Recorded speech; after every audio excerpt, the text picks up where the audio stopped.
Request చేస్తున్నాం. వేదిక మీద ఉన్న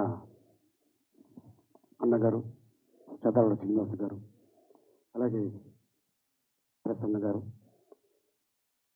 రామకృష్ణ గారికి, రామలక్ష్మణులకి, అలాగే ఇక్కడికి వచ్చిన అతిథులందరికీ, పాత్రికేయ మిత్రులకి, మీడియా సోదరులందరికీ నమస్కారం. ఈ song super duper hit Badri నుంచి హే చిక్కిత అనే పాట. అది ఎంత పెద్ద హిట్ అయిందో అంతే పెద్ద హిట్ ఈ సినిమా అవ్వాలని ఆ భగవంతుని కోరుకుంటున్నాను. ఎందుకంటే ఒక సినిమా తీయాలంటే ఎంత కష్టం. అది నేను చిన్నప్పటి నుంచి చాలామంది డైరెక్టర్స్ని చూసా, నిర్మాతలను చూసా, నటీనటులను చూసా. సినిమా తీయడం ఒక ఎత్తు అయితే అది రిలీజ్ చేయడం ఎంత కష్టం. అది ఈ రోజున నేను చెప్పగల ఈ చిత్ర నిర్మాత, డైరెక్టరు, ఇంకో ప్రొడ్యూసరు మా గౌడవయ్య గారికి వీళ్ళందరికీ బాగా తెలుసు. అండ్ అలాగే సినిమాని ఎంత పబ్లిసిటీ చేస్తే అంత బాగా ఆడుతుంది. అండ్ అలాగే సినిమాలో విషయం ఉంటే పబ్లిసిటీ అవసరం లేదు, ప్రేక్షక దేవుళ్ళే ఎత్తుకుపోతారు. అండ్ అలాగే ఫస్ట్ స్క్రీన్ మీద హనుమంతుడిని చూడగానే నిజంగా ఇక ఆయనే మోసుకొని తీసుకెళ్తాడు ఈ సినిమాకి అనిపించింది నాకు. అలాగే ఈ నిర్మాతకి, మా అంజికి, మా డైరెక్టర్ ధనరాజ్ గారికి, మా మ్యూజిక్ డైరెక్టర్, అండ్ ఇక దేవి, ఇందాక రామకృష్ణ గారు చెప్పారు ఆయన చంపేస్తే సినిమా ఇట్టని. కానీ ఒక యాక్టర్కి ఒక క్యారెక్టర్ దొరకడం అదృష్టం. దాన్ని ఎంతవరకు నేను పోషించగలను, పబ్లిక్ని ఎంత ఇంప్రెస్ చేయగలను అనేది అది వాళ్ళ గురువు నేర్పించిన విద్య. అది కోట రామకృష్ణ గారు, ద గ్రేట్ డైరెక్టర్. వారి దగ్గర ఎన్నో సినిమాలకి అసిస్టెంట్ డైరెక్టర్గా, అసోసియేట్గా, కో డైరెక్టర్గా, తను డైరెక్టర్ నుంచి తను యాక్టర్గా, మళ్ళీ తర్వాత ఎన్నో సినిమాల్లో నటిస్తూ ఈ రోజున అంత ఈజీ కాదు ఒక క్యారెక్టర్ చేయడం. బట్ ఏదేమైనా ఒక యాక్టర్కి ఒక వేషం రావడం అనేది అది పూర్వజన్మ సుకృతం, దాన్ని పండించడం. అందుకే గుండెపోటు గుమ్మడి అనేవారు అప్పట్లో. ఆయన ఇంటి పేరు వేరు అయినా కూడా ఏంటంటే ఏ సినిమాల్లో ఏ సినిమా చూసినా ఒక 10 సినిమాల్లో 9 సినిమాల్లో ఈయన చనిపోతాడు అంటుంటారు. అంటే ఆ క్యారెక్టర్ ఆయన యాప్ట్, ఆయనే పండించగలడు. సో అందుకోసం మా దేవికి ఇంత అద్భుతమైన అవకాశాలు రావటం. ఇందాక చెప్పినట్టు జై జవాన్ జై కిసాన్, వాళ్ళు లేనిదే మనకి 5 ఏళ్ళు నోట్లోకి వెళ్ళవు. జై జవాన్ అక్కడ లేకపోతే మన గంటి మీద నిద్ర ఉండదు. సో వాళ్ళిద్దరూ దేశానికి వెన్నెముక్క లాంటి వాళ్ళు.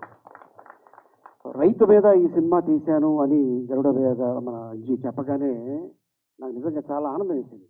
ఈ రోజుల్లో ఎక్కడ చూసినా కనుమరుగైపోతున్నారు. అంటే రానున్న రోజుల్లో మనకు రైతు కనిపించడా అనేది బాధ వేస్తుంది. ఎక్కడికి వెళ్ళినా కూడా మొత్తం కాంక్రీట్ జంగీలు అయిపోతుంది. రైతు అనేవాడు అంత పండించుకున్న తర్వాత ఏదో ఒక తుఫాన్ రావడము, నీళ్లు లేకపోవటము, లేకపోతే వర్షాలు వచ్చి మునిగిపోవటము. సో ఇట్లా వచ్చినప్పుడు వాళ్ళ కష్టం ఎదుటివాడికి చెప్పుకుంటే ఏం తీరుతుంది అని కొంతమంది ఆత్మహత్య చేసుకుంటారు. అది కాదు, రైతు అనేవాడు దేశానికి ముఖ్యం. బతికుండి పోరాడితే ఆ యుద్ధమే వేరు. చచ్చితే జీవితాంతం మన ఇంటోళ్ళని మనం ఈడిపిస్తున్నట్టే. అది కాదు జీవితం. సో డెఫినెట్గా రైతు మీద తీసిన ఈ సినిమా, అట్లాగే యూత్ మీద తీసిన ఈ సినిమా ఇది పెద్ద హిట్ అవ్వాలి. ఈ సినిమా చూస్తుంటే నాకు మా మనవూరి పాండవులు అనే ఒక సినిమా ఉంది, అది గుర్తుకొస్తుంది నాకైతే. అది పెద్ద హిట్ అది. సో అట్లాగే ఈ సినిమా. అండ్ అలాగే హీరోయిన్ మా ఈటీ ప్రభాకర్ వాళ్ళ పాప అండ్ హీరో అభినవ్. అండ్ అలాగే ఇంకొక తన్మయ్, డైరెక్టర్ గారు, ప్రొడ్యూసర్ గారు. వెయిట్, నువ్వు కూడా రావా? వీళ్ళకి ఏంటి బ్రేక్ టైంలో స్ప్రింగ్ ఏమైనా పెట్టారా? భోజనం బదులు కాదు, సాంగ్స్ చూశాను. నిజంగా అంత ఈజీ కాదు. ఒక యాక్టరు చేయాలంటే ఇష్టం. రండి, మీ ముగ్గురికి నేను అప్రిషియేట్ చేస్తున్నా. ముందుగా ఎస్, చాలా చాలా సూపర్, చాలా బాగా చేశారు. వెరీ గుడ్ సార్ జస్ట్ ఉత్తి హ్యాండ్స్తోనే అప్రిసియేషన్. సమర్పించుకోమండి. ఓకే, సెంటిమెంటా? పర్స్ ఓకే, నువ్వు ఉండేది అక్కడే కదా. సార్ లక్కీ హ్యాండ్ మీది సార్. ఓకే, సో అయితే ఇప్పుడు ఓకే చెప్పావు కాబట్టి ఓకే డెఫినెట్గా. ఎందుకంటే మంచి మనసుతోటి ప్రతి జనవరి ఫస్ట్ రోజున డాక్టర్ డి రామానాయుడు గారు ఎవరు వెళ్ళినా, లైట్ బాయ్ వెళ్ళినా, టెక్నీషియన్ వెళ్ళినా, యాక్టర్ వెళ్ళినా, హీరో వెళ్ళినా, మేకప్ మ్యాన్ వెళ్ళినా, కెమెరామెన్ వెళ్ళినా, ఆయన సెంటిమెంట్గా నేను బాగున్నా ఈ రోజున, వీళ్ళు నన్ను నమ్ముకొని వచ్చారు కాబట్టి వీళ్ళు బాగుండాలి అని చెప్పి ప్రతి అందరికీ 100 రూపాయలు ఇచ్చేవారు ఆ రోజుల్లో. స్పెషల్గా నాకు 200 ఇచ్చేవారు. ఎందుకంటే అన్న, లేదురా నువ్వు అంటే నాకు ఇష్టం, అందుకే ఇస్తున్నాను అని రామారాయుడు గారు చెప్పడం జరిగింది. మీరు బాగుంటే టెక్నీషియన్స్ బాగుంటారు. 4 సినిమాలు తీశారంటే ఈ 5 ఏళ్ళు వాళ్ళ నోట్లోకి వెళ్తాయి. సో అందుకోసం నిర్మాత బాగుండాలి, డైరెక్టర్ బాగుండాలి, అండ్ మీరు బాగుంటేనే యాక్టర్స్, మేము బాగుంటాం, టెక్నీషియన్స్, రామలక్ష్మణులు బాగుంటారు. అంతే కదా.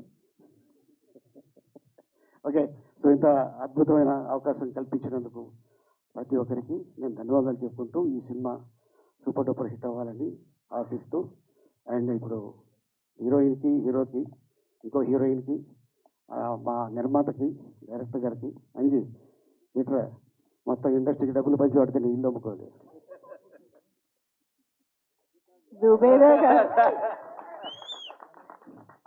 జుబేదా గారు చూస్తున్నారా? ఇది సెకండ్ ఈవెంట్, మళ్ళీ థర్డ్.